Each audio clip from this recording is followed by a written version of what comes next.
programmes de Radio Taxi FM 93.1 FM. Lomé Togo, abonne-toi à Radio Taxi FM TG sur YouTube. Like, commente et partage ton programme préféré diffusé sur la géniale des radios Taxi FM. Taxi FM sur YouTube, Radio Taxi FM TG. Les programmes de la géniale des radios de ta capitale en boucle. Taxi FM, votre radio d'opinion. Émission politique, sportive et culturelle, en direct. Retrouvez Saint-Irrigator aux commandes de son taxi relooké pour le meilleur du matin. Taxi Media Show, c'est votre rendez-vous d'actualité matinale tous les jours de lundi à vendredi de 7h à 8h30. Informations, révélations, décryptage, tout ce qui fait la une est décortiqué par ceux qui font l'actualité. Taxi Media Show, le show unique radio en direct sur Taxi FM. Taxi Media Show, le 7h, Irrigator. Bon réveil à l'écoute de Taxi FM. À partir de 7h, Saint-Irrigator prend les commandes de Taxi FM avec son équipe et l'offre un show unique radio en direct sur Taxi FM jusqu'à 8h30. L'info de la 7e heure.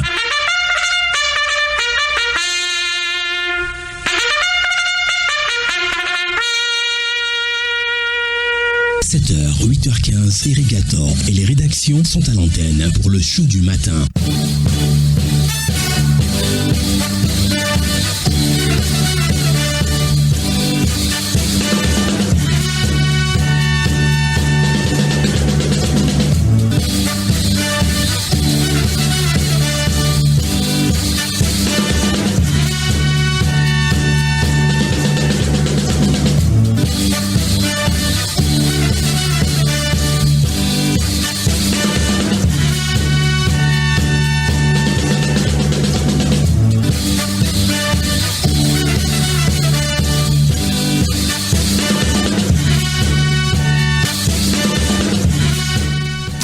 Bienvenue, bonjour à tous. La suite de la matinale, c'est Taxi Media Show. Nous sommes ravis de vous retrouver ce matin. Taxi Media Show.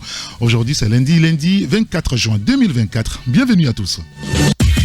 Taxi Media Show, Irrigator. Alors, dans les prochaines minutes, notre tour d'horizon traditionnel des rédactions. 3 rédactions à visiter ce matin. L'interview.tg, Togo Média, Togo Matin, excusez-moi. Et puis la 3e rédaction que nous avons sollicitée ce matin, c'est pour nous aider à mieux comprendre la démission de Paolo Duarte. On en parlait tout à l'heure donc dans le journal de Hugues Vignon Antigbo, lui qui était à la tête des EPRI du Togo. Nous allons joindre dans une dizaine de minutes la rédaction de afriquedépêche.tg et Yves Gallet. Bienvenue à tous. Taxi Media Show, première marche. Avant de retrouver notre première rédaction, le temps de vous dire que dans les kiosques ce lundi matin, il y a le quotidien Togo Presse, le confrère qui évoque la journée des martyrs 2024, hommage rendu aux compatriotes tombés pour la liberté et l'unité nationale. Vous lirez l'article donc dans le journal à la page 3. Mécanisme national de prévention de la torture, quel bilan 5 ans après la mise en œuvre? Le confrère revient sur le sujet et parle aussi des élections consulaires de la CCI Togo. La ministre Mivedok Sambiani s'informe de l'état d'avancement du processus. Les détails donc à lire dans le journal, le quotidien Togo Presse dans le kiosque ce jour. Et notre première rédaction et qui est au téléphone avec nous, c'est la rédaction du site l'interview.tg. On me signale que nous avons au téléphone Narcisse Prince Agodian. Bonjour Narcisse. Oui, bonjour, c'est Eric. Bonjour à toutes et à tous. Merci de nous rejoindre ce matin. Et quand on parcourt votre site, l'interview.tg, il y a tellement d'articles. Je voudrais qu'on commence par les prochaines élections au niveau de la chambre consulaire. La commission électorale consulaire fait le point à Rose Mivedok Aïe. Enfin, Mivedok Sambiani. Ah oui, Saint-Éric, le 30 juin prochain, les opérateurs économiques... Narcisse, nous sommes en direct, il y a beaucoup de vent autour de vous. Ok. Si vous pouvez vous mettre à l'abri à peu près. D'accord. Allez-y maintenant. Je disais tantôt que le 30 juin prochain, vous savez que les opérateurs économiques réunis au sein de la Chambre du commerce et d'industrie du Togo vont élire les 75 membres de l'Assemblée consulaire de cette entité. Oui. Alors, vous n'êtes pas sans savoir que c'est un secteur qui aussi a connu quelques difficultés. Et c'est un fleuve qui n'est pas tout à fait tranquille. Bien sûr. Un fleuve qui aussi a ses problèmes. Pour rappeler, on avait eu à parler un peu de cette broye au sein des opérateurs qui aujourd'hui souhaitent que les choses se passent comme cela se doit au niveau du processus électoral. Et donc, apparemment, le processus a largement évolué. Et donc, la commission électorale consulaire de cette assemblée a voulu faire le point à Madame le ministre du Commerce, Rose Mivedor. Et donc, cette commission portée par le président M. Gendang Comite a fait le point des préparatifs de ces élections à l'autorité. Et nous étions donc témoins oculaires de cet exercice. Et au regard des délais légaux observés entre les différentes étapes prévues, il est important pour la commission de situer la ministre par rapport aux données clés du processus. Alors, justement, parlant de l'étape actuelle du processus électoral qui va conduire à l'élection de 75 membres de l'Assemblée consulaire de la Chambre du commerce et d'industrie du Togo. Les passagers pourront lire dans notre publication bien sûr. Les différentes étapes des préparatifs de ce rendez-vous aux grandes oreilles, partant de la convocation du corps électoral, l'ouverture de la campagne électorale consulaire, la formation des membres des commissions électorales consulaires, régionales et les agents d'appui électoraux, sur les modalités de déroulement du scrutin dans les chefs-lieux des régions. Tous ces détails-là, et nous n'avons pas hésité de les mettre dans cet article, en annonçant à l'opinion et également à nos lecteurs que le processus évolue et le secteur semble trouver une certaine alchimie. Et donc, la ministre a voulu savoir comment est-ce que ça se passe. En tout cas, le récit de cette rencontre entre la commission électorale consulaire de cette élection et Madame le ministre. C'est à lire dans notre article sur l'interview.tg. Bien sûr, on lira l'article sur votre site, rassurez-vous, on va visiter le site tout à l'heure d'ailleurs. Et puis, vous revenez sur la deuxième édition du concours ambassadrice commune golf, Grand Lomé, on va dire, et cette deuxième édition qui a été lancée, Narcisse. Oui, c'est clair qu'aujourd'hui que la décentralisation amorcée dans notre pays à la faveur des élections du 30 juin 2019 est désormais consommé. Et le développement à la base est ainsi renforcé à travers les 117 communes se met progressivement en place. Et chaque mairie dispose en tout cas d'un semblant de budget propre pour son fonctionnement. Et également pour des projets d'investissement, même si on sait qu'il y a encore beaucoup à faire par rapport à ces différentes communes. Et donc, le processus de décentralisation a besoin d'appui par la participation active de tous les citoyens en vue d'un développement inclusif et harmonieux. Et notre capitale, Lomé, avec son statut spécial, est organisé en district autonome du Grand Lomé, porté par deux préfectures, il faut le rappeler, à Gouenivé et Golfe, et comptant aujourd'hui 13 communes. Alors, vous n'êtes pas sans savoir, c'est que des problématiques se posent dans ces différentes communes, et les 13 communes du Grand Lomé ne sont pas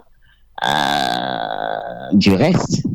Et comme la mobilisation des ressources, le civisme fiscal, la salubrité, la participation citoyenne à l'action publique, ce sont là des défis auxquels nos communes sont confrontées aujourd'hui. Alors, en vue de sensibiliser les populations du Grand Lomé sur ces différentes notions et créer une attractivité autour du Grand Lomé, il y a un concours qui a vu le jour.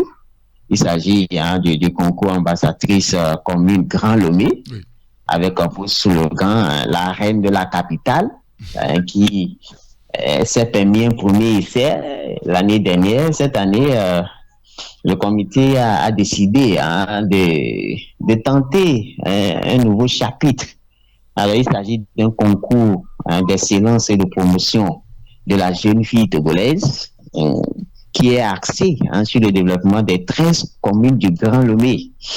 Donc, le comité était en face des professionnels des médias pour faire le point par rapport aux grandes lignes qui vont animer cette nouvelle expérience et les défis qui attendent l'ambassadrice qui sera issue de ce concours.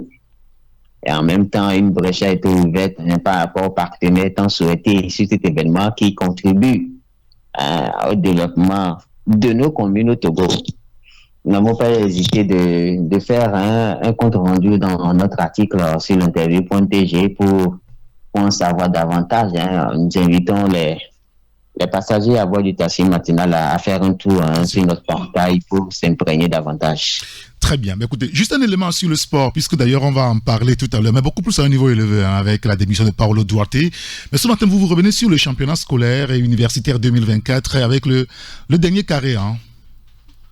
Je crois que c'est l'une des initiatives qui pourra pallier le chapelet de problèmes auxquels le football togolais est confronté aujourd'hui. Vous savez, le Togo fait partie aujourd'hui des pays qui ne sont pas pris au sérieux parce que les acteurs même ne sont pas pris au sérieux. Sinon, comment est-ce que vous pouvez comprendre, Saint-Éric, qu'un entraîneur qui est en plein exercice démissionne et quelques heures se retrouve ailleurs? Bon, lorsqu'on n'a aucun respect pour un pays, c'est ce qui arrive. Et lorsque vous-même vous prêtez le flanc à ce genre de désordre, nous sommes nous-mêmes nos propres problèmes. Oui, donc, le football togolais est à l'agonie. Narcisse, oui. Excusez-moi de vous rappeler que lorsque le Togo est allé aussi chercher Paolo Duarte, il était entraîneur d'un club Primero de Agosto de l'Angola. Ça veut dire que nous aussi on avait fait ça. Donc on nous fait ça aussi. Justement, si nous étions plus sérieux, nous n'allons pas aller chercher des gens qui ne pensent uniquement qu'à eux. Prenons-nous au sérieux, c'est le plus important aujourd'hui. Et l'une des solutions, c'est de faire en sorte que nos disciplines sportives soient plus structurées et préparer des pépites. Et je crois que c'est ce que le ministère des Sports et des Loisirs essaie de faire, par le biais de ces championnats scolaires et universitaires qui aujourd'hui grandissent petit à petit. Et donc le ministère et en tout cas le comité interministériel de l'organisation des championnats scolaires et universitaires veut bien faire les choses. Et donc ils n'ont pas hésité de continuer avec cette initiative cette année. Et l'initiative a évolué et aujourd'hui ils sont à une nouvelle phase qui est la phase finale. Et donc, il y a un rituel que le ministère essaie de mettre en place depuis l'année dernière, c'est de faire le tirage au sort du dernier carré aux yeux de tous. Et c'est ce qui a été fait la dernière fois, le tirage au sort par rapport aux phases finales nationales de ces championnats. Et donc, nous étions là pour essayer de voir un peu comment est-ce que ça se passe. Et ce tirage au sort, il faudra le rappeler, a concerné les 5 disciplines retenues cette année, notamment le football dans les 2 catégories, l'athlétisme, le handball, le basketball et le karaté. Alors désormais, on connaît les différentes combinaisons qui ont été dégagées à l'issue de cette cérémonie. Et dans cet article, nous sommes revenus sur les différentes étapes de ces compétences dédiées aux pépites des différentes disciplines jusqu'à ces phases finales qui auront lieu dans quelques semaines à Lomé avec la présence de toutes les délégations. On attend plus de 900 jeunes qui seront là à Lomé avec leurs tuteurs, leurs entraîneurs qui vont être pris en charge par le ministère et le comité pour faire en sorte que en tout cas, cette fête-là se termine de la plus belle des manières. Et nous serons également là pour relayer, en tout cas, le récit de ce dernier carré pour le grand bonheur de nos lecteurs sur l'interview.tg. Bien sûr, c'est sur l'interview.tg. Merci beaucoup, Narcisse Prince Agbodjan. Merci à toi aussi, Saint-Henri Gator. Nouvelle semaine, nouveaux défis, nouvelle aspiration, vigilance sur nos routes, prenons soin de nous et contentons-nous de bien faire. Voilà. C'est mieux comme ça. Merci beaucoup et passez une excellente journée, surtout un bon début de semaine. Merci et à bientôt, Saint-Henri. À très bientôt, au revoir. Alors, le morceau là avec lequel on vous accompagne, je connais pas trop parce que j'ai pas vu la playlist ce matin. Alors, bon, on me dit que c'est Nukunus. Qui est-ce qui a chanté ça? Ah, ok. Featuring qui? Ah, Ghetto-V. D'accord, très bien. Bah, écoutez ça, écoutons. J'ai pas vu la playlist ce matin.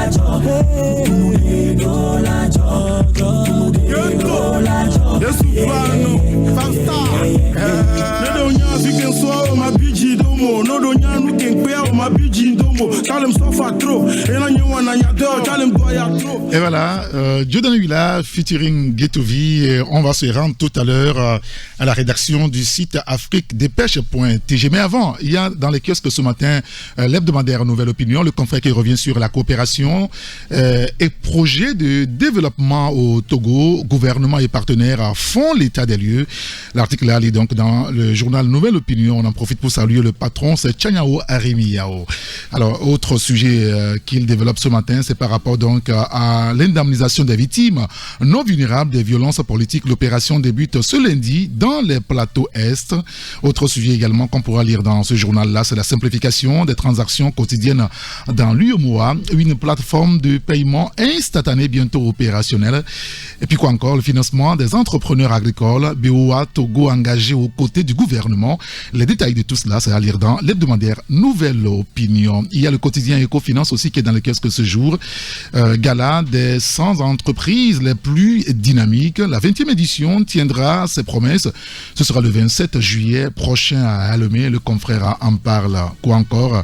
Réunion d'échange avec des partenaires techniques et financiers. L'aide publique au développement s'établit à environ 2000 milliards de francs CFA sur la période 2018-2020. On en a parlé tout à l'heure dans le journal de Hugues Vignon Antigbo. Et tout ça, c'est dans le quotidien Ecofinance dans les kiosques ce matin.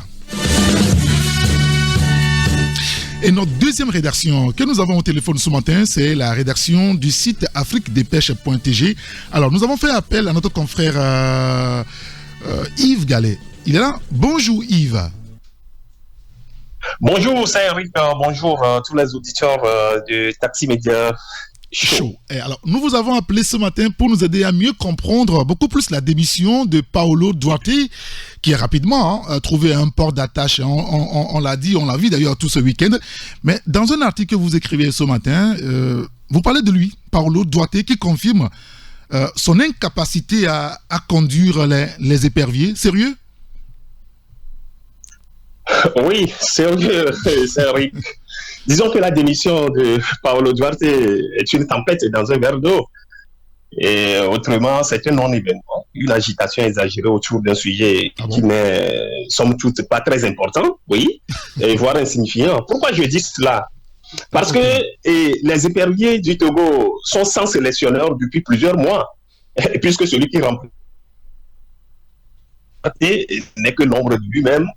Et pour moi, il était là juste pour, je pique l'expression du jargon politique, il était là juste pour inaugurer les chrysanthèmes.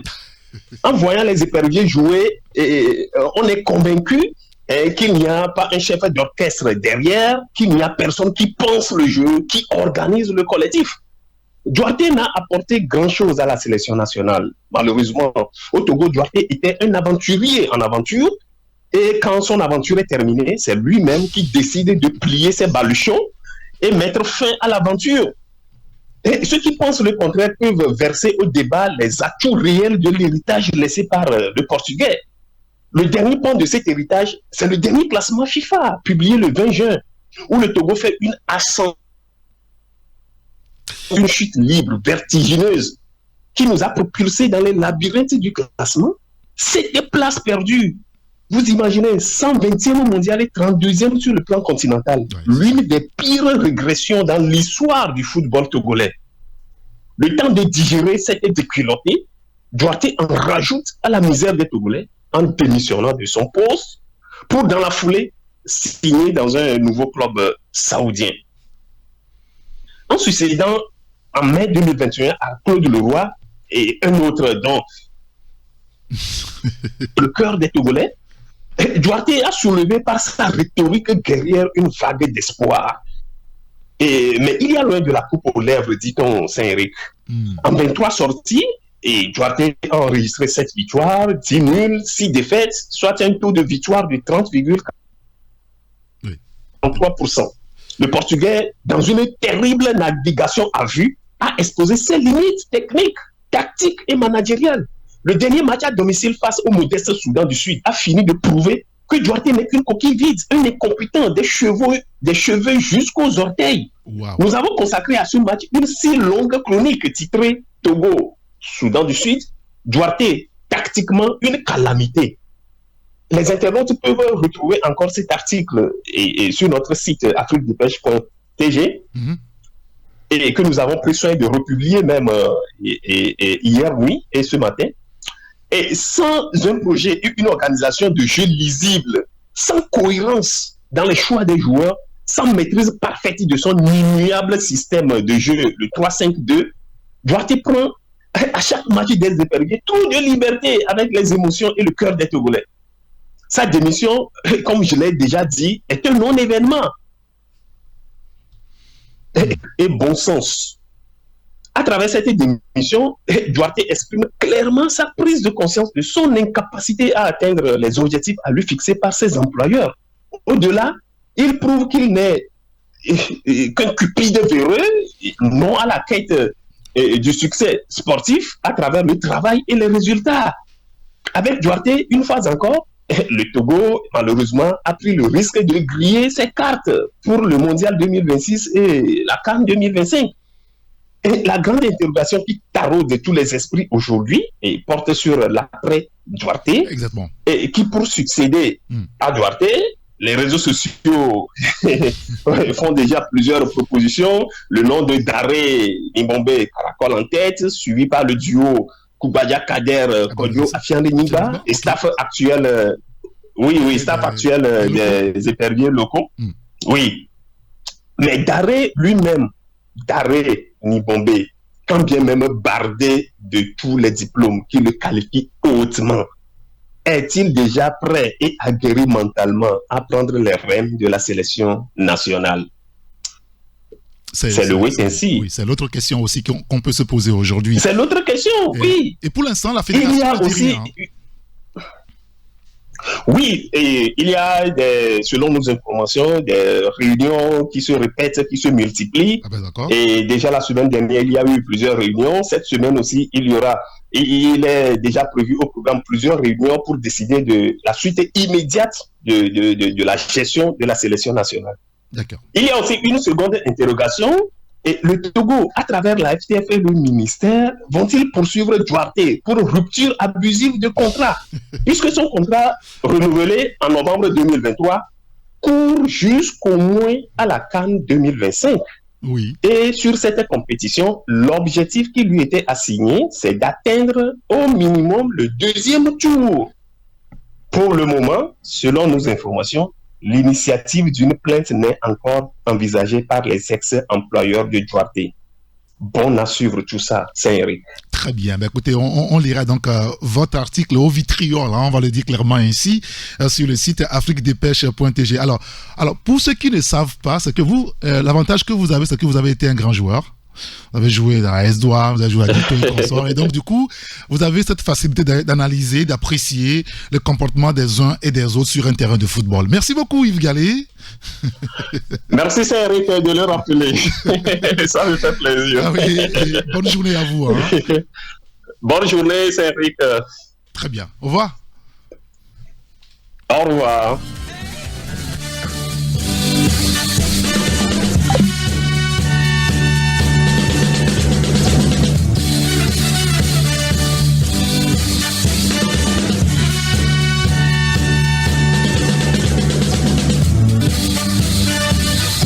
Alors, c'est vrai, l'article de Yves Gallet, donc vous pouvez le lire sur le site afriquedepêche.tg. Il y a le journal Le Correcteur, le bi-hebdomadaire dans lequel se joue. Le confrère parle de paix, seule viatique du régime Gnassingbé, aussi en régression. Eh bien, vous lirez l'article dans le journal Le Correcteur dans lequel ce matin. Alors, pour faire du Togo un modèle de réussite agricole en Afrique, BOA Togo et le ministère de l'Agriculture s'associent, le confrère en parle. Et puis rapport sur le développement humain, ces 5 places gagnées par le Togo pour rien, écrit donc notre confrère, vous lirez cela donc à la page 5. Et puis des radars, oui, mais la réparation des feux tricolores et des routes d'abord, écrit donc le confrère. Vous lirez l'article donc dans le journal Le Correcteur dans les kiosques ce matin. Méga info, à Guanive 2, une dizaine de maisons en chantier sur une rue de 16 mètres. Le maire suspend les travaux. Eh bien, vous lirez l'article dans le journal à la page 3. Projet d'aménagement, le gouvernement togolais veille à la mise en œuvre efficace. Le confrère revient sur le sujet. Il parle aussi de Duarte, d'émission de Paolo Duarte, leçon servie. Eh bien, vous lirez cela dans le journal Méga Info, dans les kiosques ce matin. Alors, il y a le quotidien Togo Matin qui est aussi dans les kiosques ce jour. On me signale que le confrère est là. Est-ce qu'on peut le recevoir quelques minutes juste et puis après, on passera à autre chose. Nous avons un téléphone avec Dieudonné Korolakina. Bonjour Dieudonné. Bonjour, très cher Eric. Bonjour, fidèle auditrice et auditeur de Radio Taxi FM. Merci de nous rejoindre à l'antenne. On va faire très vite avec vous. Et ce matin, vous revenez sur les institutions de la 5e République, puisque cela fera tout à l'heure l'objet de notre entretien avec Kanka Malik Nachaba, le patron, enfin là je extrapole à peu près, c'est lui le délégué national du mouvement des jeunes Unir. On va l'évoquer avec lui tout à l'heure. Les institutions de la 5e République, l'État togolais va connaître une mutation profonde, mais progressive, Dieudonné. Oui, alors à la rédaction de Togo Matin, nous avons estimé important de revenir autant que possible sur cette nouvelle constitution, d'essayer à notre manière de faire une forme de pédagogie autour de la nouvelle constitution, parce que dans l'opinion nationale, nous devons reconnaître que beaucoup de questions émergent, beaucoup d'interrogations de Togolais qui n'ont pas totalement de réponse quant à savoir si nous vivons une transition, quant à savoir quelles sont les dispositions transitoires qui permettent aux institutions donc de la 4e République de continuer par fonctionner normalement jusqu'à l'avènement total et plein des institutions de la nouvelle République, sinon de la 5e République. Bien sûr. Et donc quelques semaines après la promulgation donc de la Constitution, qui donne force de loi à cette nouvelle constitution, naturellement beaucoup de Togolais n'ont pas fini de se poser des questions, par exemple à savoir est-ce que pourquoi les nouvelles institutions peinent à se mettre en place, est-ce que le législateur a tout prévu, etc. Et nous disons, alors par exemple à l'entame donc de l'article même, nous invoquons déjà l'article 95 de la nouvelle Constitution. D'accord. Donc qui parle des institutions de la République et qui dit que les institutions doivent être mises en place dans un délai maximum de 12 mois. À compter de la date de l'entrée en vigueur de la Constitution. Pendant cette période, toutes les institutions de la République, y compris celles du système judiciaire, continuent de fonctionner. Et selon les dispositions donc de la Constitution du 14 octobre 92 révisée. Entre autres, et ça, on peut l'aborder clairement. Nous abordons clairement les pouvoirs du président de la République en fonction. Bien sûr. Lors de la promulgation de la nouvelle Constitution. Donc, ces pouvoirs donc du président de la République en fonction qui expirent après l'entrée en fonction du président du Conseil et l'élection du nouveau président de la République. Et ça, c'est l'article 97 de la nouvelle Constitution. Et cette entrée en fonction devrait intervenir au plus tard le 4 mai 2025. Et la première élection du président de la République, ça je cite, et la première désignation du président du Conseil après promulgation de la présente Constitution interviennent à partir de la mise en place des deux chambres de Parlement. Le parti majoritaire ou la coalition de partis majoritairement transmet par écrit au bureau de l'Assemblée nationale le nom du président du Conseil. Le bureau de l'Assemblée nationale prend acte de cette décision, de cette désignation, et on informe sans délai les députés réunis en séance plénière. Donc, le président du Conseil entre en fonction dès sa prestation de serment stipulé précise clairement l'article 97. Alors, donc, pour le moment, le gouvernement Toméga Dogbe a démissionné. Comment donc évolue ou comment la suite va évoluer la gestion du pouvoir? C'est une question qui se pose et c'est une très très bonne question étant donné que plusieurs ministres sont députés à l'Assemblée nationale actuelle et même membres, certains d'entre eux sont membres du bureau de l'Assemblée nationale qui vient d'être constitué. Et donc il y a cette question et il semble que cela ne soit pas quand même valable sur le long terme. En tout cas, selon les informations parvenues nous à notre rédaction après plusieurs recoupements, durant la période transitoire de la mise en place des nouvelles institutions, un premier ministre sera nommé. Et ce premier ministre et son gouvernement devront compléter leur mission au plus tard, donc le 4 mai 2025. Cette période est coordonnée en vue de garantir la continuité des institutions. Voilà un peu ce que nous essayons, en tout cas où nous avons, dans la mesure du possible, concocté à nos lecteurs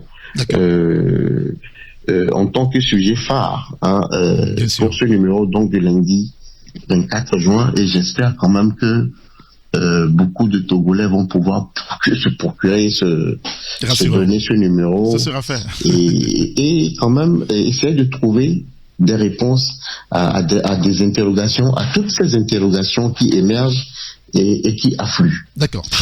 Oui, très bien. Écoutez, on lira cela donc dans votre journal. On a prévu revenir également sur la journée des martyrs. Le temps nous fait vraiment défaut. Vous allez m'excuser, Dieudonné. Le souvenir de ceux qui ont versé leur sang pour la cause commune. On lira donc l'article à la page 3 de votre journal. Merci beaucoup, Dieudonné Kodolakino. Merci beaucoup, très cher Eric. Bonne journée et bon début de semaine à toi. Bon début de semaine aux auditeurs et aux auditrices, de Radio Taxi FM. Merci beaucoup et bonne journée à vous également. Bonne journée. À très bientôt sur la radio.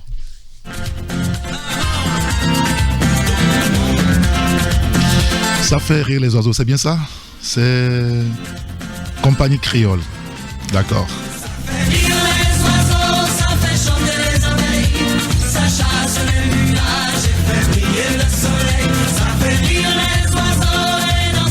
C'est ça, le show matinal avec la presse chaque matin sur la radio Génial Taxi FM Lomé. On va récapituler rapidement les journaux qui sont dans les kiosques ce matin. Vous avez le quotidien Togo Presse dans les kiosques. Vous pouvez le trouver au prix de 200 francs CFA. C'est pas cher, Togo Presse. Dans les kiosques aussi, vous avez l'hebdomadaire Nouvelle Opinion qui est lui vendu à 250 francs CFA, c'est pas non plus cher. Le quotidien Togo à Matin, vous avez le quotidien Ecofinance, il y a l'hebdomadaire Méga Info, le bi-hebdomadaire Le Collecteur. Voilà donc les journaux qui sont dans les kiosques ce matin. Et n'oubliez surtout pas de jeter un coup d'œil sur les sites comme l'interview.tg et afriquedépêche.tg. Il est 7h42 sur la radio. Dans un instant, notre invité après la pause, c'est le délégué national du mouvement des Jeunes Unis, Kanka Malik Nachaba. Avec lui, naturellement, nous reviendrons sur la constitution du Togo, la constitution qui nous balance ou qui nous a balancé dans la 5e République. On va en parler tout à l'heure. Vous restez avec nous. Logo en live, Amron. C'est ton boy El Miliaro, a.k.a. Mili. L'actu de All-Star désormais dans la capitale. Logo en live sur Taxi FM. Correspondance, concerts et spectacles. Tabichos, Logo en live. Zoom sur le studio d'enregistrement. Clash, J'aime pas parce que t'es incompétent. plus Ness, sortie d'album. Logo en live. DJ Diamonds, Logo en live. Bienvenue dans notre univers. Y'a pas de feu que de la lumière dans l'ombre. Univers des stars de la capitale. On a percé parce qu'on n'avait pas le choix. C'est qu'ici, Logo non live, nommé en mode radio. Une seule station, Taxi FM. Presque Logo en live. Lundi au jeudi, 16h30, 18h30, avec Alain Naka. À la gare routière de l'information Saint-Émile-Gator. La gare routière de l'information. Très heureux de vous retrouver. Avec toutes ces équipes se retrouvent en plateau. Je poserai la question à mes confrères en studio. Décryptage, analyse. Ça va être pire demain. Débat. L'ascension est méritée. Ce qui reste pour un pays, pour un peuple, c'est son histoire. Sont au rendez-vous de l'actualité de la cité. La gare routière de l'information, c'est du lundi au vendredi de 11h à 12h30. À très bientôt, au revoir.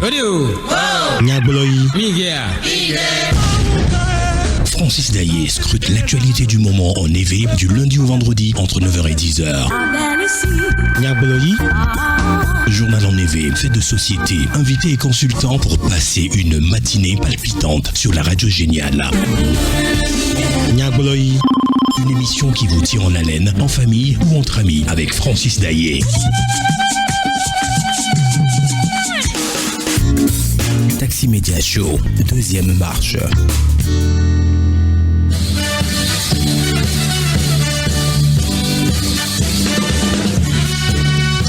Il est 7h presque 45 minutes sur la radio Génial Taxi FM Lomé. 10 minutes pour trancher maintenant. Taxi Media Show. 10 minutes pour trancher. 10 minutes pour trancher, comme annoncé, notre invité à ce matin, c'est Kanka Malik Nachaba. Il est le délégué national du mouvement des Jeunes Unis. Monsieur le ministre, bonjour. Bonjour, monsieur Eric Gatto. Bonjour à vos auditeurs et vos auditrices. Et bonne semaine à tout le monde. Merci beaucoup. Je vais vous interroger tout à l'heure sur l'actualité, surtout avec, on va dire, la Constitution, surtout les dispositions transitoires contenues dans la Constitution récemment votée et promulguée par le président de la République Fort Essence de Singbe. Je sais que vous aimez très bien le football. Je voudrais avoir votre avis sur les derniers développements avec la démission de Paulo Duarte. Merci beaucoup. Qu'est-ce que ça vous inspire? Merci beaucoup. C'est un peu à chaud et non préparé. Je pense que c'est... J'ai fait un tweet par rapport à cela. J'ai considéré que ça fait partie du cours normal aujourd'hui du football. Un entraîneur peut partir. L'équipe demeure. Les éperviers, nous gardons notre confiance et notre optimisme dans toutes les équipes nationales des éperviers. Et j'insiste là-dessus parce que les équipes nationales, c'est les juniors, c'est les cadets, c'est les femmes, c'est l'équipe féminine qui a récemment fait une CAN. Et nous devons considérer notre football comme toute cette globalité-là et leur donner de la force. Et je fais confiance aux autorités du football pour faire les choix qu'il faut, pour choisir les hommes et les femmes qui vont conduire ces sélections-là pour demain. Et je pense quand même que malgré les difficultés que nous connaissons et les déceptions que nous connaissons, il y a quand même un sentiment de renouveau dans cette équipe. Okay. Et si la génération actuelle est un peu peut-être stressée par la pression du public, parce que justement, quand on arrive après une période difficile, en tant que sportif, on sait qu'on se met beaucoup la pression.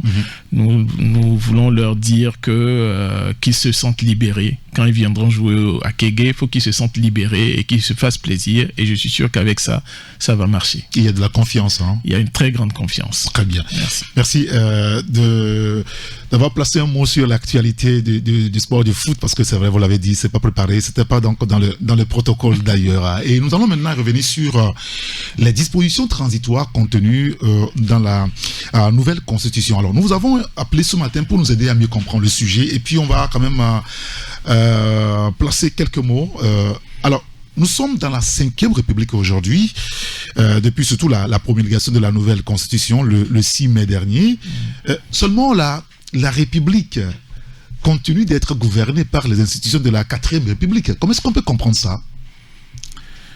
Merci beaucoup. Vous venez de dire que vous m'avez invité. Je vous remercie d'ailleurs pour essayer d'apporter un peu d'éclairage sur les dispositions transitoires de la nouvelle constitution. Parce que nous, on peut se comprendre. On est tous des jeunes. Hein. Mais comme vous l'avez dit, c'est une œuvre collective.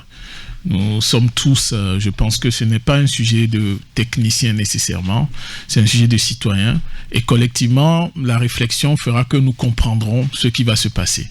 En réalité, comme cela a été dit ici et là par justement les spécialistes, il y a des dispositions transitoires qui sont prévues dans la nouvelle constitution.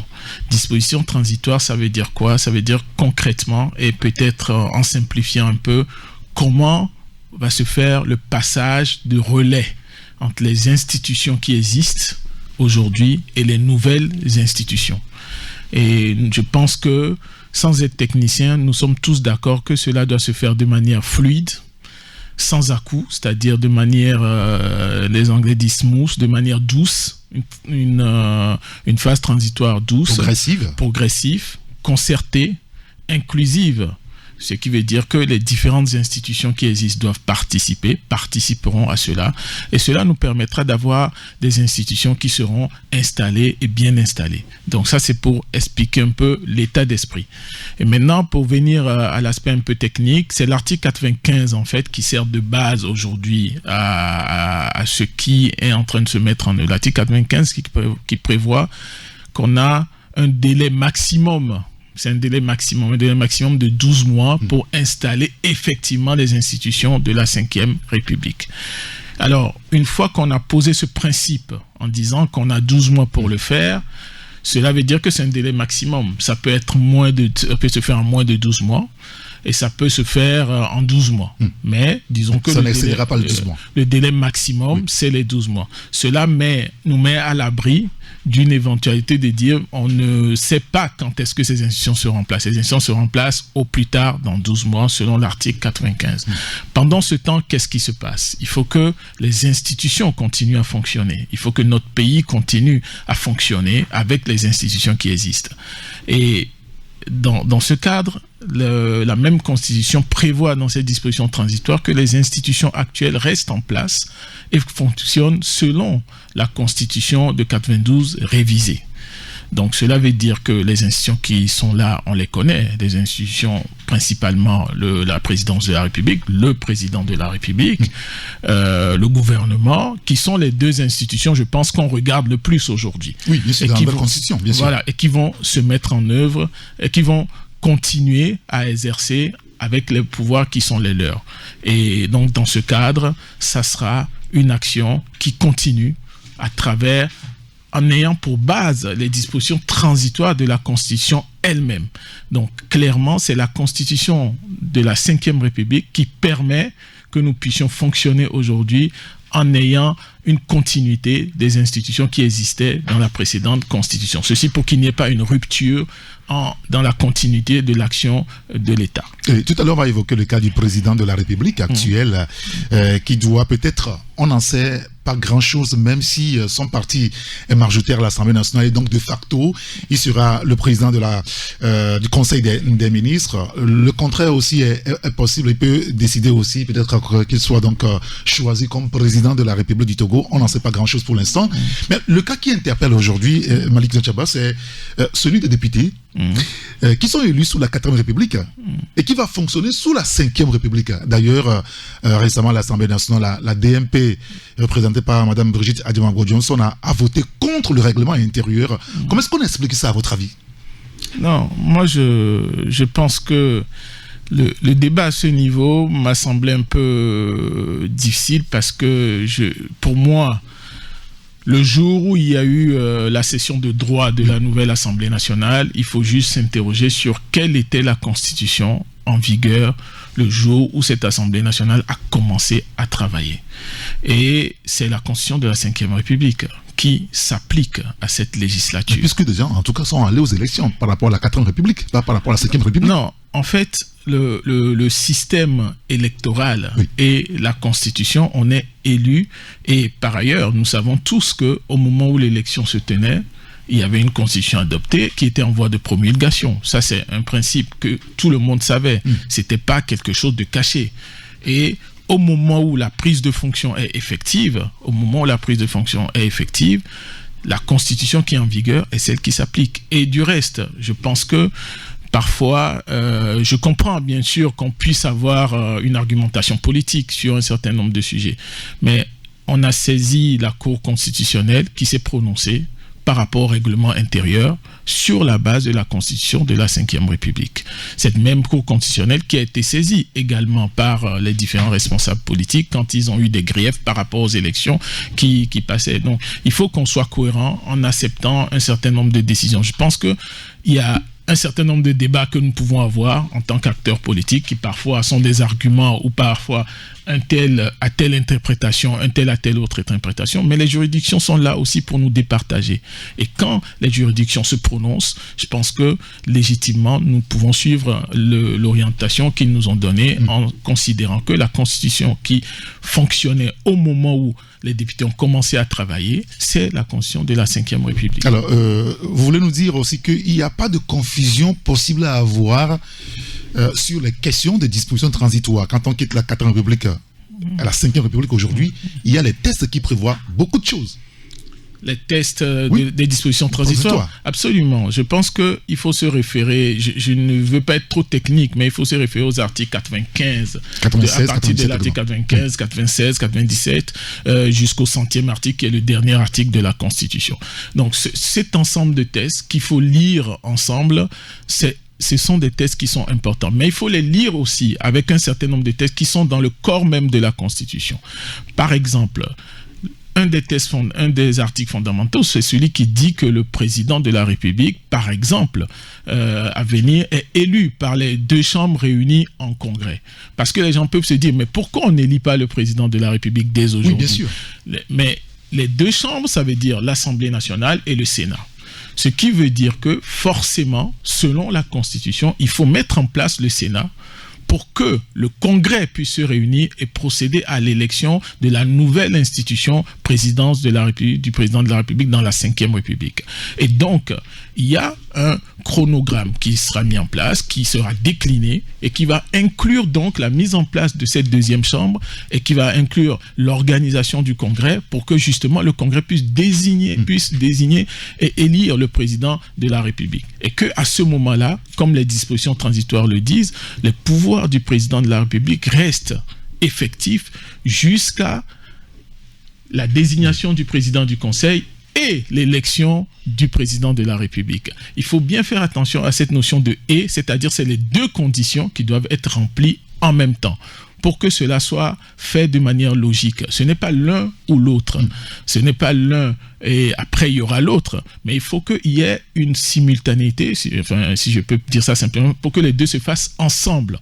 Donc le président du Conseil soit désigné et il faut que le président de la République soit C'est-à-dire élu. qu'aujourd'hui, on ne peut pas choisir le président du Conseil en attendant de mettre en place le Sénat qui choisira avec l'Assemblée nationale, donc le Parlement réuni, le président de la République. Vous avez tout à fait compris. C'est-à-dire qu'aujourd'hui, il ne peut pas être désigné dans la pratique, il ne peut pas être désigné un président du Conseil dans la mesure où, pour désigner un président du Conseil, il y a une question il faut qu'il y ait la deuxième chambre qui puisse procéder à l'élection du président de la République. Parce que ces deux institutions fonctionnent ensemble dans le cadre de la nouvelle Constitution. Donc il faut que à un moment donné, on ait la possibilité de procéder à l'élection du nouveau président de la République et que l'Assemblée nationale, dans le même temps, puisse prendre acte de la désignation du nouveau président du Conseil. Ce qui permettra qu'on ait une architecture simple.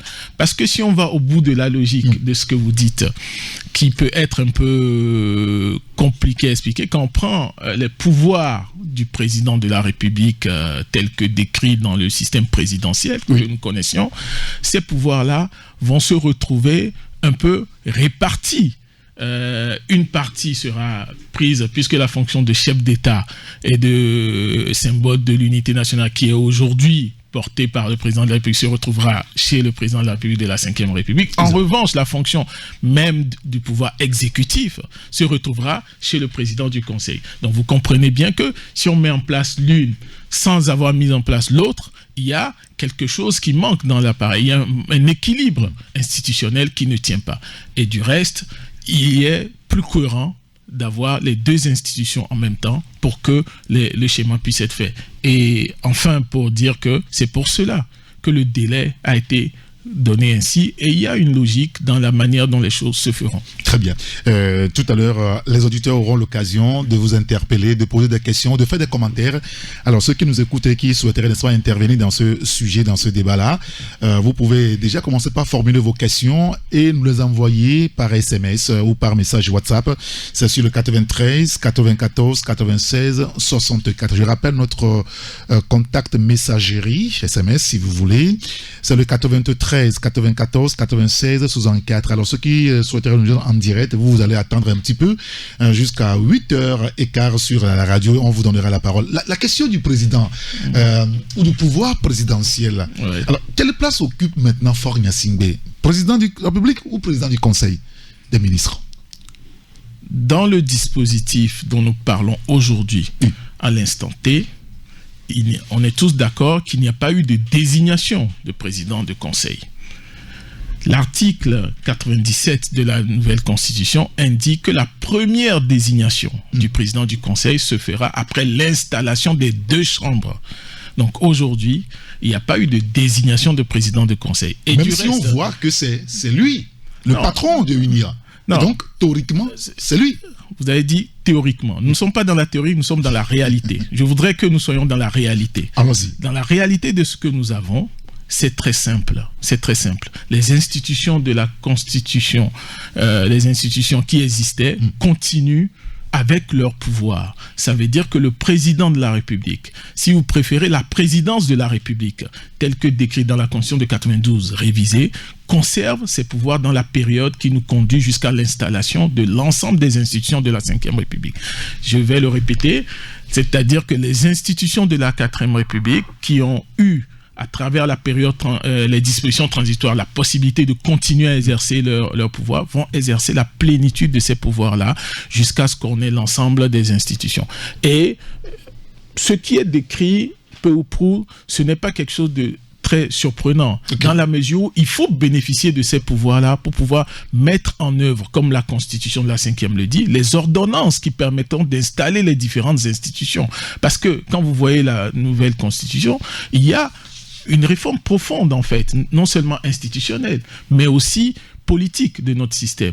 Le côté judiciaire est touché, il y a une cour de cassation, il y a un protecteur des citoyens, il y a un certain nombre d'évolutions. Et pour ces évolutions-là, il faut disposer des outils réglementaire, administratif, législatif. Et pour cela, il faut disposer d'un gouvernement, il faut disposer d'un président de la République qui a l'ensemble de ses pouvoirs pour agir. Tout à l'heure, on va évoquer la question du gouvernement. D'ailleurs, l'actuel qui a démissionné, donc qui expédie les affaires courantes. Qu'est-ce qui va se passer jusqu'au 5 ou au 4 mai de l'année prochaine?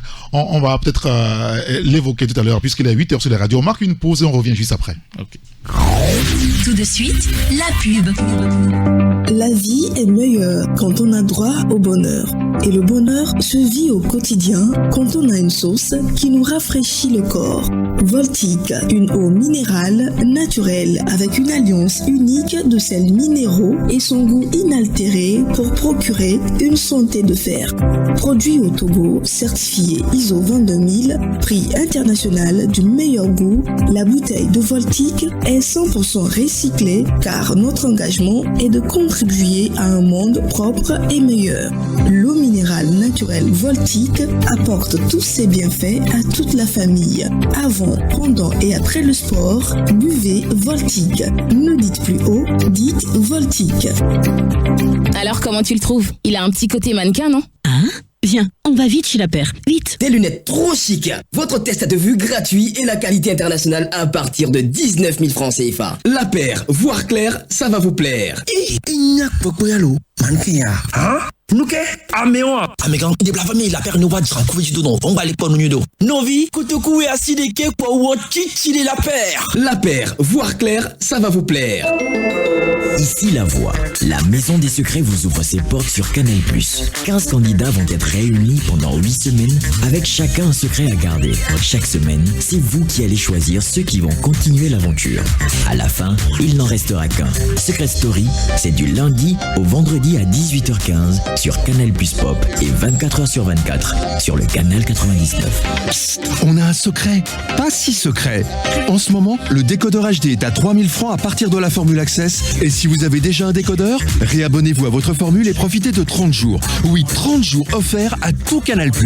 C'est tout pour le moment. Voir conditions en boutique Canal+. Retour des tubes dans un instant sur Taxi FM. Taxi FM. Jusqu'à 8h15, Taxi Media Show.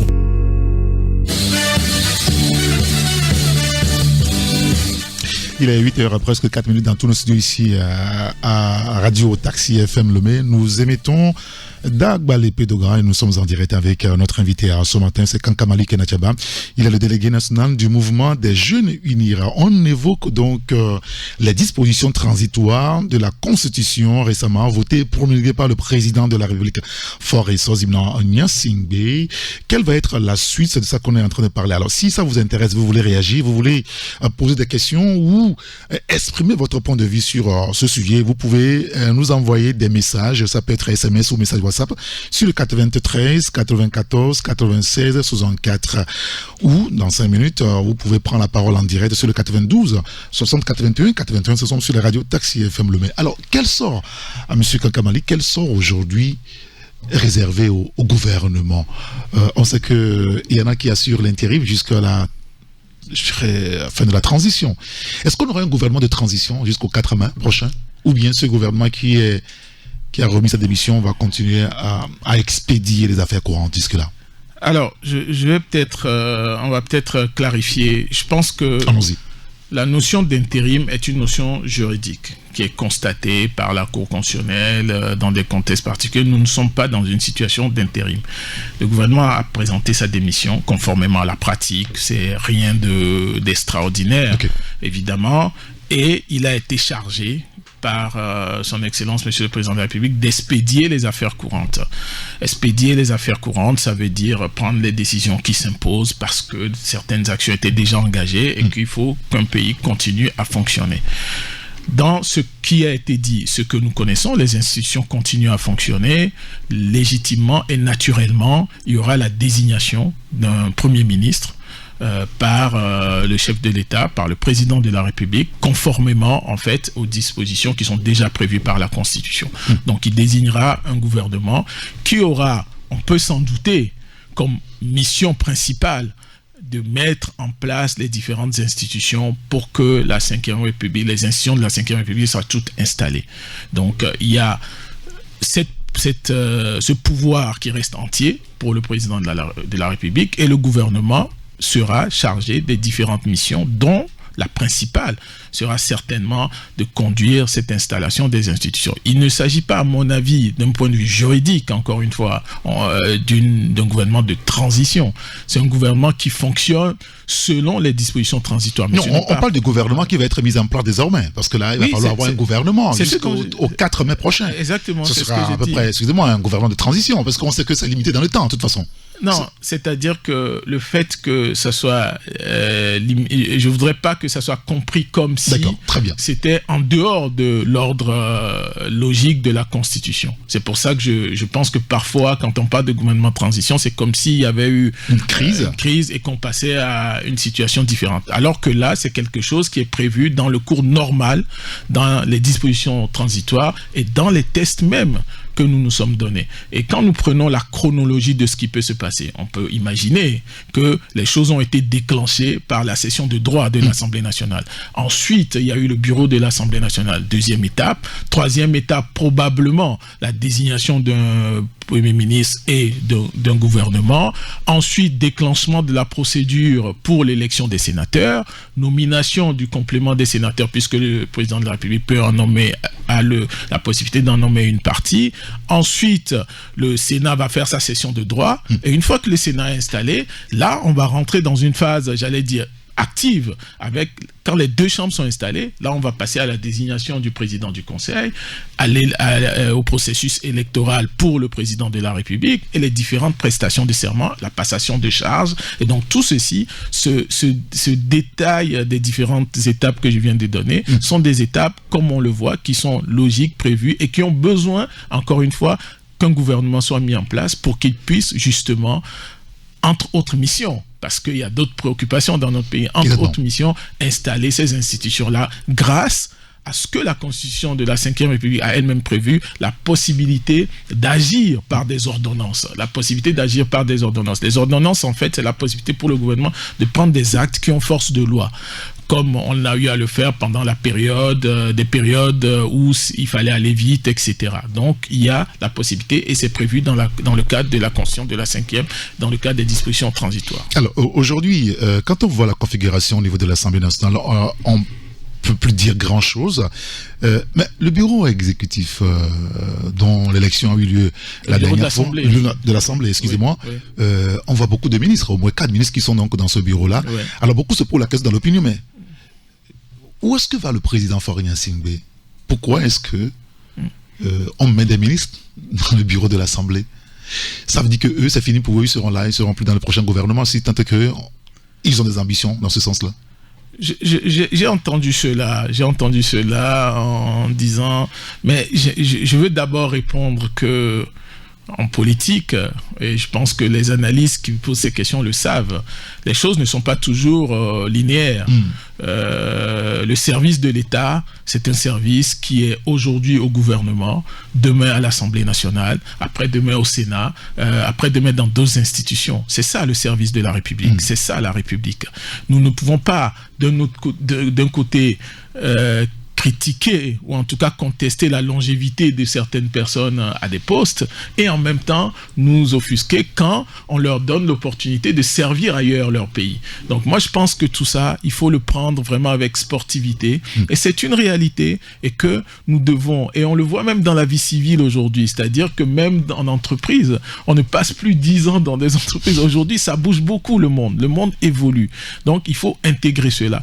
Donc peut-être que le fait d'avoir un leader qui est visionnaire, qui va peut-être parfois un peu plus vite que nous, fait qu'on se pose des questions. Mais je vous assure que dans le plus profond des actions du chef de l'État, ce qui est le plus important, c'est l'intérêt général. Et donc, la meilleure... Quand vous voyez ce bureau, vous voyez le Togo. Vous voyez toutes les régions du Togo qui sont représentées. À travers les vice-présidences, vous voulez dire? Pas seulement. Le bureau, ça va jusqu'au questeur. Vous avez tout le pays. Vous voyez qu'on a une représentation de tout notre pays. Et c'est cela l'inclusion que le Parti uni et son président prônent pour notre pays. Ou bien le Parti uni est en train de former donc à l'Assemblée nationale ses vice-présidences pour les zones stratégiques du pays. Ça, c'est des questions de stratégie politique que j'avoue, auxquelles je n'avais pas forcément pensé, que des voix plus autorisées que la mienne auxquelles des voix plus autorisées que la mienne pourront répondre. Mais ce que je sais, c'est que, encore une fois, le fait que des ministres soient aujourd'hui ministres et que demain aient des responsabilités importantes au niveau de l'Assemblée nationale, cela n'est pas quelque chose de nouveau. Dans un premier temps, cela n'est pas quelque chose de spécifique à notre pays et cela est le cours normal des exercices de responsabilité républicaine. Très bien. On va maintenant permettre donc aux auditeurs, ceux qui souhaitent intervenir, interroger notre invité Kanka Malik Nachaba, le délégué national du mouvement UNIR, des jeunes UNIR, je veux dire.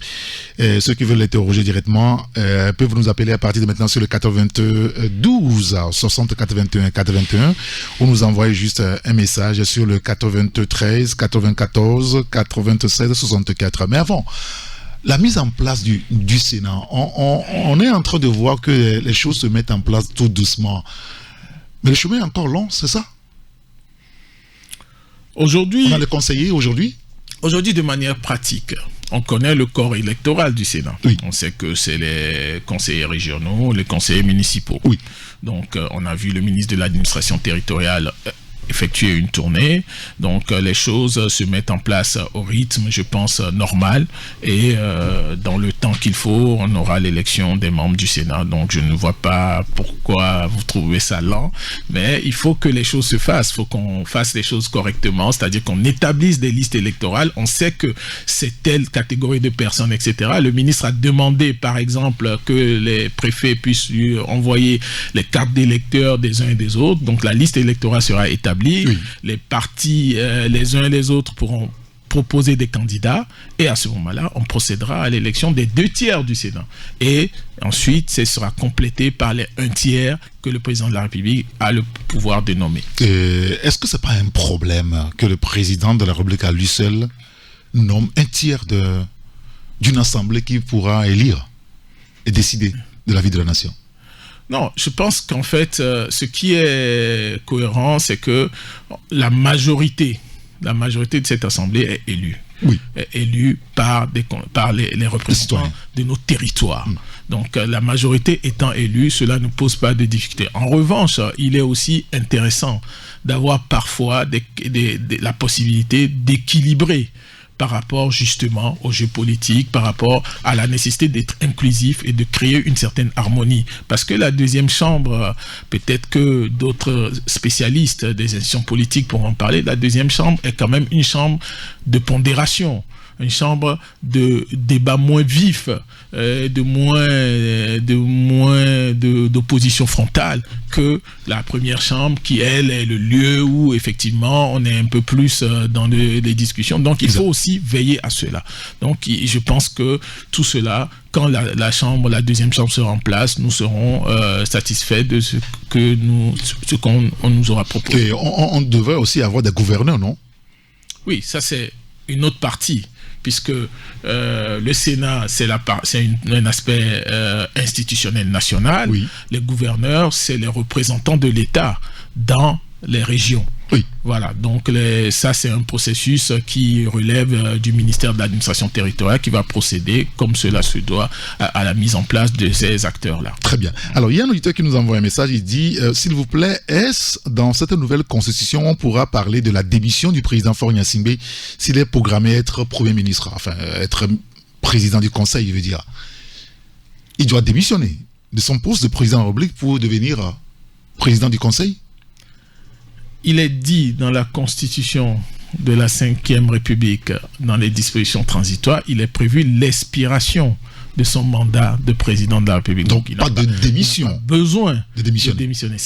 C'est prévu une expiration de son mandat. Donc, et logiquement, la fin de son mandat va arriver quand, comme je l'ai dit, 2 conditions cumulatives seront remplies. Oui. Voilà, réunies, la désignation du président du Conseil et l'élection du président de la République. Dès lors, il y aura une passation et les choses se feront de manière fluide entre l'un et l'autre.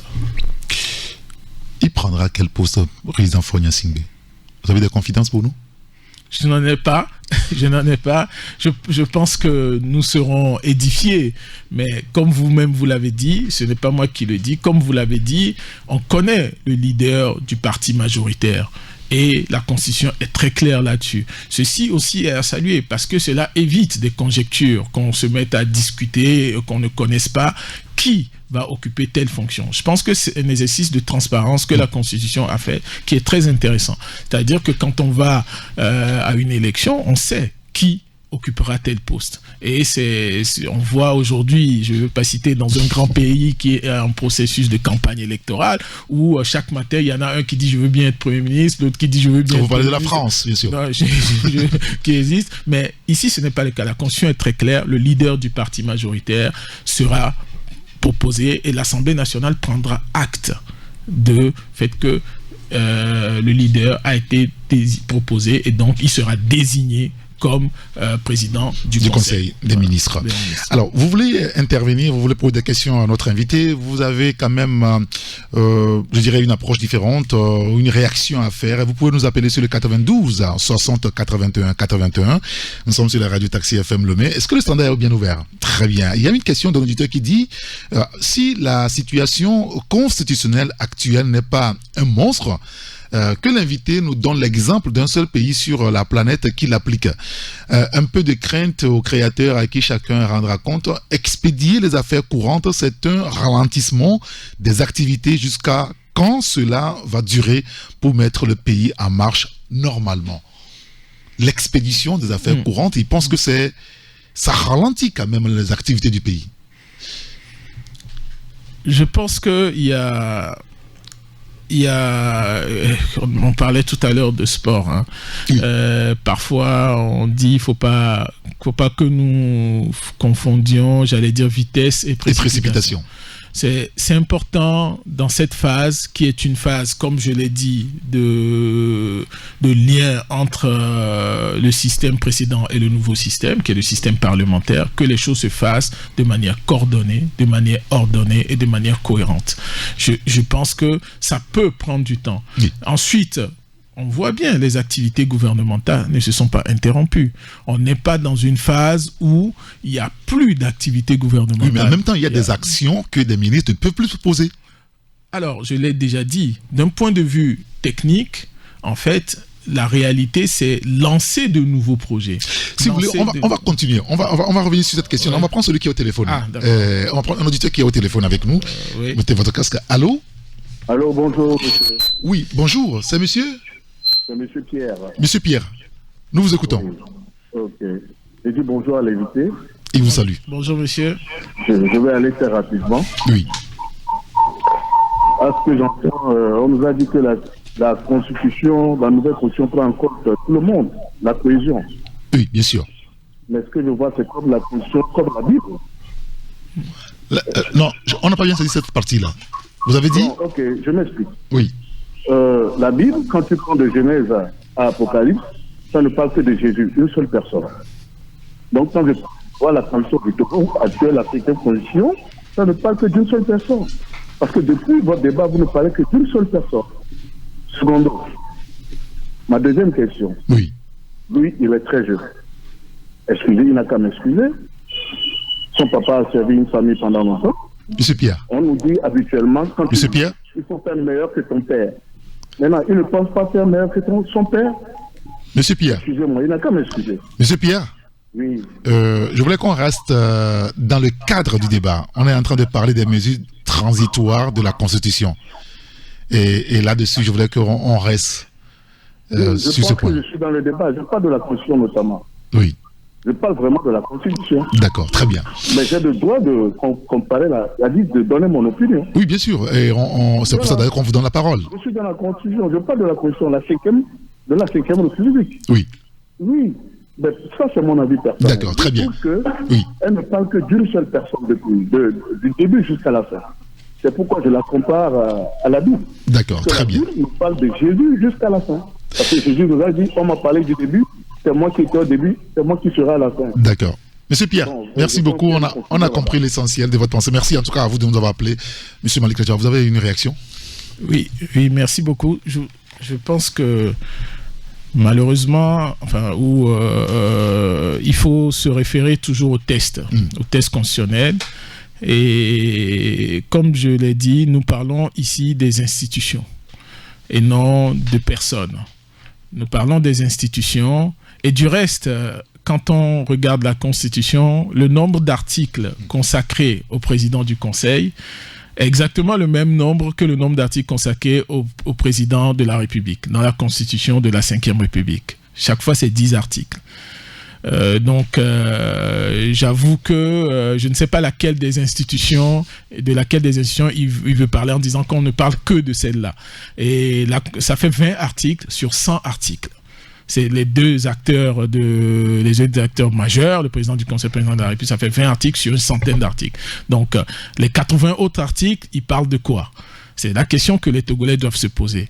Et je pense que c'est cette question-là que nous éludons en parlant beaucoup de politique, mais parallèlement, nous n'allons pas au fond du bénéfice de cette nouvelle constitution. J'ai parlé tout à l'heure de la Cour de cassation, j'ai parlé du protecteur des citoyens, j'ai parlé du Conseil d'État, qui est la plus haute juridiction de l'ordre administratif. Ça veut dire quoi? Ça veut dire que si demain, une administration vous refuse l'accès à quelque chose, vous pouvez saisir le Conseil d'État pour dire que cette décision n'est pas légitime. Comme on l'a vu pendant la période de la Covid, il y a énormément de nouveautés et je pense que ce qui sera important dans la période qui vient, ça sera d'avoir ces phases de discussion, de concertation, mais consacrées à l'installation des nouvelles institutions pour que collectivement, nous puissions continuer l'appropriation de cette nouvelle constitution-là. Alors, la question à laquelle on répondait avant l'intervention de M. Pierre, c'est l'auditeur qui parle d'expédier les affaires courantes. Est-ce que ça ne ralentit pas les activités dans la République?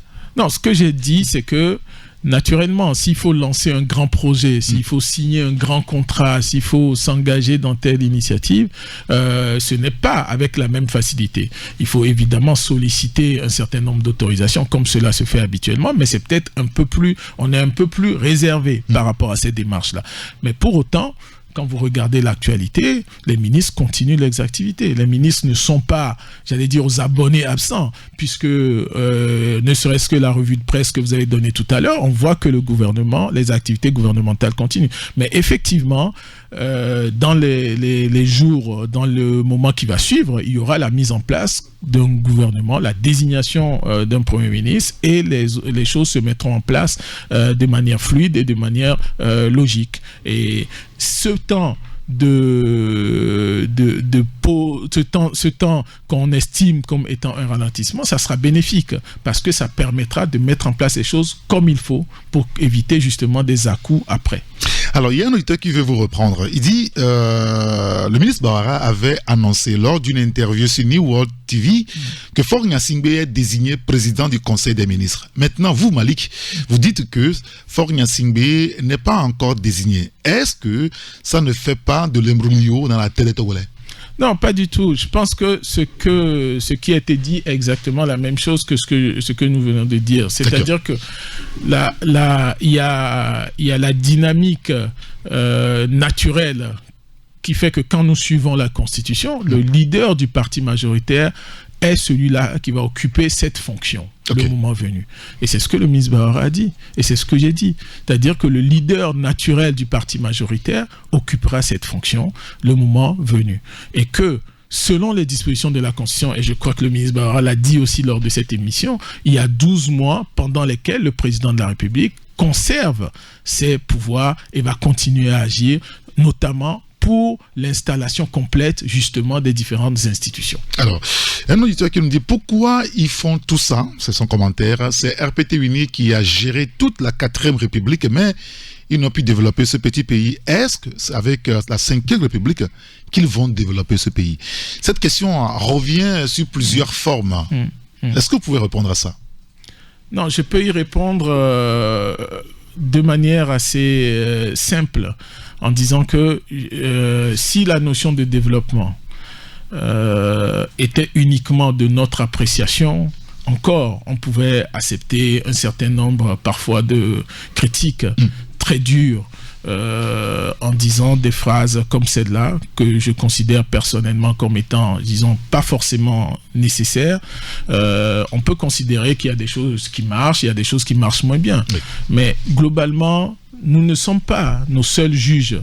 Nous sommes regardés à travers le monde. Vous avez parlé tout à l'heure de l'indice de développement humain. Oui. Ce n'est pas le gouvernement qui établit cet indice. Et je pense que les institutions qui établissent ces indices-là n'ont pas du tout ne sont pas sous la coupe du gouvernement. Elles sont totalement libres et elles n'ont aucun intérêt à donner des faux chiffres.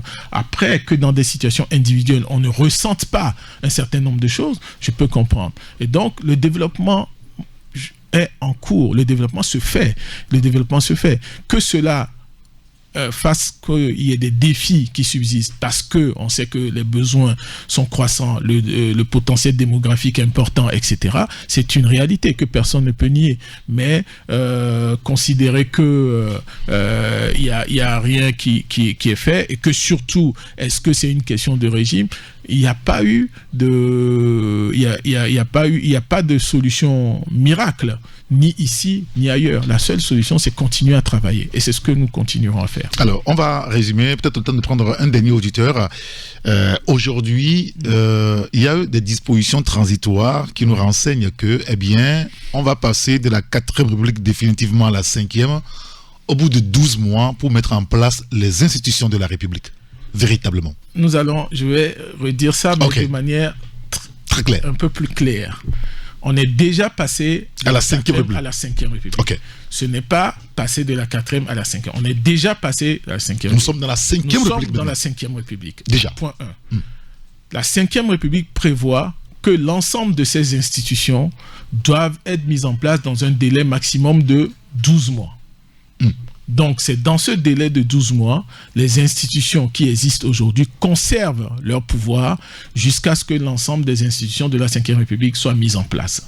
C'est ce à quoi ces acteurs-là, le président de la République, va s'atteler, notamment à travers un gouvernement, pour pouvoir justement mettre en place des différentes institutions. On a parlé de l'élection des sénateurs, de la mise en place du Sénat, du bureau du Sénat, pour qu'on puisse passer à l'élection du président de la République, la désignation du président du Conseil. Ces deux conditions étant réunies, cela marquera l'expiration des pouvoirs du président actuel, et ainsi on pourra passer à la complétude de l'installation des institutions. Donc il faut peut-être séparer le régime dans lequel nous sommes de l'installation complète des institutions. D'accord. C'est cela. On va prendre le dernier auditeur au téléphone. Allô? Ah, il est reparti.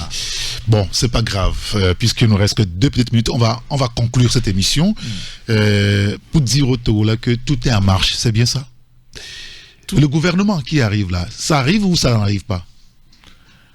Le gouvernement, il va arriver. Ça dit que le président actuel va nommer un nouveau Premier ministre pour former un nouveau gouvernement. Exactement. Le président, la Constitution lui conserve tous ses pouvoirs, dont celui de nommer un Premier ministre.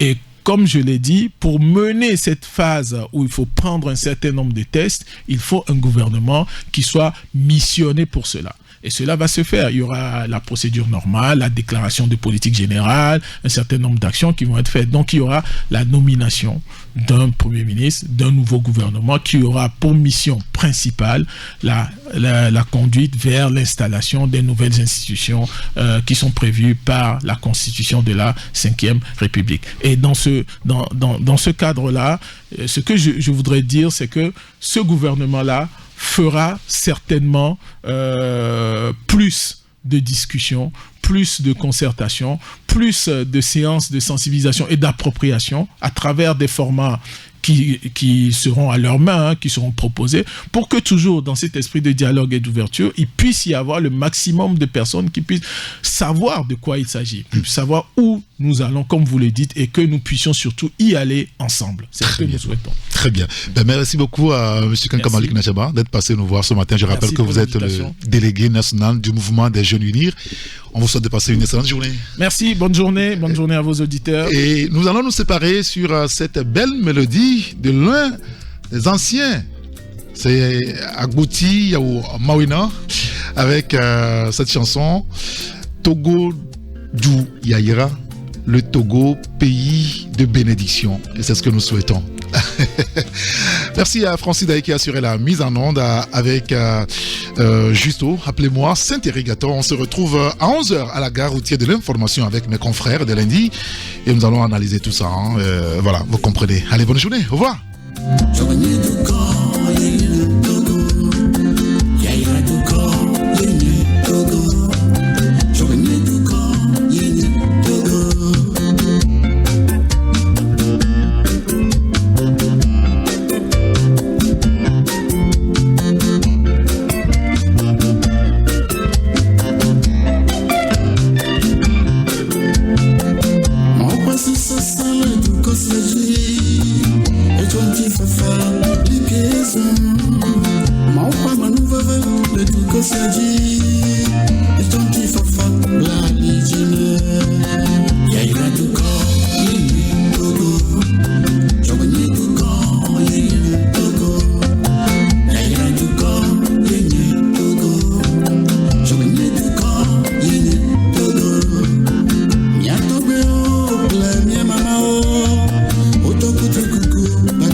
Fafa, uma plena.